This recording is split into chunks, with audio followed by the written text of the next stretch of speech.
ಕರ್ನಾಟಕ ಪತ್ರಕರ್ತರ ಸಂಘ ಬೆಳಗಾವಿ ವತಿಯಿಂದ ಪದಾಧಿಕಾರಿಗಳ ಸಭೆ ಕೊಪ್ಪಳ ಜಿಲ್ಲಾ ಕುಷ್ಟಗಿ ತಾಲೂಕಿನ ಗುಮ್ಮಗೇರ ಗ್ರಾಮದಲ್ಲಿ ಪತ್ರಕರ್ತರ ಪದಾಧಿಕಾರಿಗಳ ಸರ್ವಸಾಧಾರಣ ಸಭೆ ನಡೆಯಿತು.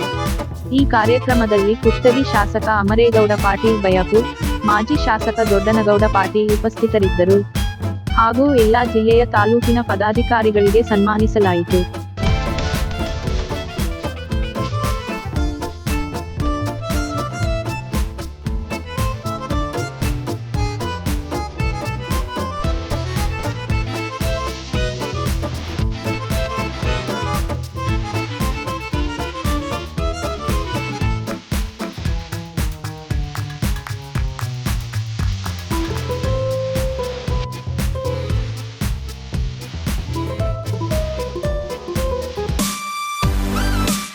ಅಂದರೆ ಇವತ್ತು ನಮ್ಮೆಲ್ಲರಿಗೆ ಮಾಧ್ಯಮದ ಮೂಲಕ ಇಡೀ ಜಗತ್ತಿನ ಎಲ್ಲ ವಿದ್ಯಮಾನಗಳನ್ನು ಮತ್ತು ಕೆಲವು ಅನುಭವಗಳನ್ನು, ಕೆಲವು ನಡೆ ನುಡಿಗಳನ್ನು ಕಲಿಸ್ತಕ್ಕಂಥ ಒಂದು ಪಾಠಶಾಲೆ. ಯಾಕೆಂದರೆ ಇವತ್ತು ಮಾಧ್ಯಮ ಭಾಳಷ್ಟು ಉತ್ಕೃಷ್ಟತೆಯಲ್ಲಿ ಮತ್ತು ಅಷ್ಟೇ ತೀವ್ರಗತಿಯಲ್ಲಿ ಬೆಳೆದಿರ್ತಕ್ಕಂಥದ್ದು, ತೀವ್ರಗತಿಯಲ್ಲಿ ಜನರಿಗೆ ಮುಟ್ಟಿಸ್ತಕ್ಕಂಥ ಒಂದು ಕೆಲಸವನ್ನು ನಮ್ಮೆಲ್ಲ ಸ್ನೇಹಿತರು ಮಾಡ್ತಾ ಇದ್ದಾರೆ. ದೃಶ್ಯ ಮಾಧ್ಯಮಕ್ಕೂ ಕೂಡ ಇಡೀ ಜಗತ್ತಿನ ಯಾವುದೇ ಮೂಲೆಯಲ್ಲಿ ಏನಾದರೂ ಒಂದು ಘಟನೆ ಸಂಭವಿಸಿದರೆ ಕ್ಷಣ ಮಾತ್ರದಲ್ಲೇ ತೋರಿಸ್ತಕ್ಕಂಥ ಕೆಲಸವನ್ನು ಇವತ್ತು ನಾವು ನೋಡ್ತಾ ಇದ್ದೇವೆ. ಅದು ಒಂದು ಕಡೆ ಆದರೆ, ಇನ್ನೊಂದು ಕಡೆ ಪತ್ರಿಕಾ ಮಾಧ್ಯಮದ ಸ್ನೇಹಿತರು ಏನು ಇವತ್ತಿನ ಕಾರ್ಯಕ್ರಮಗಳು ರಾಜ್ಯದಲ್ಲಾಗಲಿ ರಾಷ್ಟ್ರದಲ್ಲಾಗಲಿ ಅಥವಾ ಜಗತ್ತಿನ ಯಾವುದೇ ಮೂಲೆಯಲ್ಲಿ ಜರುಗಿರ್ತಕ್ಕಂಥ ಕಾರ್ಯಕ್ರಮಗಳ ಸಂಪೂರ್ಣ ವಿವರವನ್ನು ನಮಗೆ ಓದೋದಕ್ಕೆ, ಯಾಕೆಂದರೆ ಎಲ್ಲರೂ ಮಾಧ್ಯಮದ ಮುಂದೆ ನಿಂತು ಅಥವಾ ಕುಂತು ಕಾಯಮಾಗಿ ತಿಳ್ಕೊಳ್ಳೋಕ್ಕಾಗೋದಿಲ್ಲ.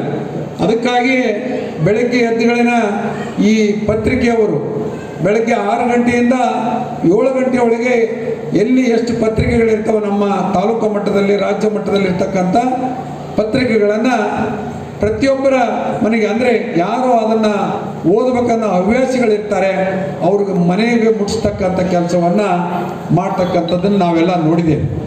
ಇದರಿಂದ ಏನು ಉಪಯೋಗ ಇದೆ, ಇದರ ಉದ್ದೇಶ ಏನನ್ನೋದನ್ನು ನಾವ್ಯಾರೂ ಕೂಡ ಅರ್ಥ ಮಾಡಿಕೊಳ್ತಾ ಇಲ್ಲ. ಯಾಕೆಂದರೆ ಪ್ರತಿಯೊಬ್ಬರು ಮನೆಗೆ ಒಂದೊಂದು ಪತ್ರಿಕೆಯನ್ನಾದರೂ ಕೂಡ ತರಿಸ್ತಕ್ಕಂಥದ್ದು ಆಗಬೇಕು.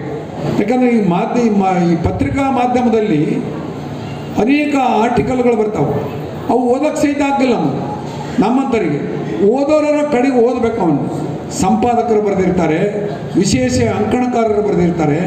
ಅವರು ಬರೆದಿರ್ತಕ್ಕಂಥದ್ದು ಸಮಾಜ ಎತ್ತ ಸಾಗುತ್ತಿದೆ, ನಾವೇನು ಮಾಡಬೇಕಾಗಿದೆ, ಅದು ಇದ್ದಾಗ ಅಡ್ಡದಾರಿಗೆ ಹೊಂಟಿದ್ರೆ ಅದನ್ನು ಸರಿದಾರಿಗೆ ತರ್ತಕ್ಕಂಥ ಕೆಲಸ ಮಾಡಬೇಕಾಗಿರ್ತಕ್ಕಂಥದ್ದು ಎಲ್ಲರ ಕರ್ತವ್ಯ ಆಗಿದ್ದರೂ ಕೂಡ ಈ ಪತ್ರಿಕಾ ಮಾಧ್ಯಮದವರು ಭಾಳಷ್ಟು ಅದರ ನಿಷ್ಠೆಯಿಂದ ಮಾಡ್ತಕ್ಕಂಥ ಕೆಲಸವನ್ನು ಇವತ್ತು ಅವ್ರು ಮಾಡ್ತಾ ಇದ್ದಾರೆ. ಇವತ್ತಿನ ದಿನಗಳಲ್ಲಿ ಈ ತಾಲೂಕು ಪಂಚಾಯತ್ ಮತ್ತು ಬಾಕಿ ಪಂಚಾಯತ್ಗಳಲ್ಲಿ ಕೊಡುವಂತಹ ಏನು ಅಡ್ವರ್ಟೈಸ್ಮೆಂಟ್ ಇದೆ, ಆ ಟೆಂಡರ್ ಪ್ರಕ್ರಿಯೆಗಳಿರ್ಬೋದು, ಬಾಕಿ ಪ್ರಕ್ರಿಯೆಗಳಿರ್ಬೋದು, ಅದು ದೊಡ್ಡ ಪತ್ರಿಕೆಗಳಿಗೆ ಮಾತ್ರ ಹೋಗ್ತಾ ಇದೆ.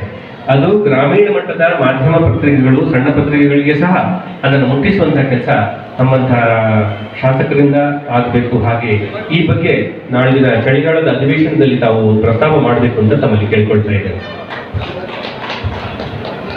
ಈಗ ಯಾವುದೇ ಒಂದು ಪತ್ರಿಕೆಯಲ್ಲಿ ಕೊಡಬೇಕು ಅಂತ ಹೇಳಿ ಮತ್ತೆ ನಮ್ಮ ಸೆಕ್ರೆಟರಿ ಅವರು ಆದೇಶ ಮಾಡ್ಯಾರ. ಹೇಳೋದು ಇವತ್ತೊಂದು ಗಮನಕ್ಕೆ ಬಂತು ನನಗೆ. ಈ ಸ್ಕೂಲ್ ಟೀಚರ್ ಅಪಾಯಿಂಟ್ಮೆಂಟಿಗೆ ಅಡ್ವರ್ಟೈಸ್ಮೆಂಟ್ ಕೊಡ್ತೀವಲ್ಲ, ಅದು ರಾಜ್ಯ ಮಟ್ಟದ ಪತ್ರಿಕೆಗೆ ಮಾತ್ರ ಕೊಡ್ಬೇಕಂತೇಳಿ ಈಗ ನಮ್ಮ ಕಮಿಷನರ್ ಏನು ಮಾಡ್ಯಾರ. ಅದನ್ನ ನಮ್ಮ ಇವರು ಎಜುಕೇಶನ್ ಸೆಕ್ರೆಟರಿ ಅವರು ಅದನ್ನ ಅಲ್ಲುಗಳದ್ದು ಯಾವುದೇ ಒಂದು ಆ ತಾಲೂಕು ಆ ಜಿಲ್ಲಾ ಮಟ್ಟದ ಪತ್ರಿಕೆಯಲ್ಲಿ ಕೊಟ್ಟರು ಕೂಡ ಸಾಕು ಅನ್ನೋ ಆದೇಶ ಮಾಡಿದ್ದಾರೆ. ನೋಡಿದ್ರಿ, ಎಲ್ಲ ನಮ್ಮ ಪತ್ರಕರ್ತ ಬಂಧುಗಳ ಪರವಾಗಿ ತಾವು ಭಾಳ ಚಲೋ ಮಾತಾಡಿದಿರಿ, ನಮ್ಮನ್ನು ಭಾಳ ಖುಷಿ ಮಾಡಿದ್ದೀರಿ. ನಾನು ಭಾಳ ಅನಂತ ಕೃತಜ್ಞದಿನಿ ತಮ್ಮ ಮಾತುಗಳಿಗೆ. ಆದರೆ ನಾ ಏನಂತೀನಿ ಅಂದ್ರೆ, ತಮ್ಗೆ ಆಗಲೇ ಒಂದು ವಿನಂತಿ ಮಾಡಿಕೊಂಡೆ ನಾನು. ಅಧಿವೇಶನದೊಳಗೆ ನಮ್ಮೂರಿಗೆ ಬರಾಕತ್ತೀರಿ, ನಾಳೆ ನೀವು ಇವತ್ತು ರಾತ್ರಿ ಹೊಂಡ್ತೀರಿ ಅಂತ ಅನಿಸ್ತದೆ. ನಮ್ಮೂರಿಗೆ ಬರಾಕ್ತೀರಿ. ನಮ್ಮೂರಾಗ ಬಂದಾಗ ಇದನ್ನೊಂದು ಸ್ವಲ್ಪ ಅಧಿವೇಶನದೊಳಗೆ ಇದನ್ನ ವಿಶೇಷವಾಗಿ ತಾವು ಈ ಪ್ರಶ್ನೆ ಎತ್ತಬೇಕು ಅಂತ ನಾವು ವಿನಂತಿ ಮಾಡ್ಕೊಳ್ತೀವಿ.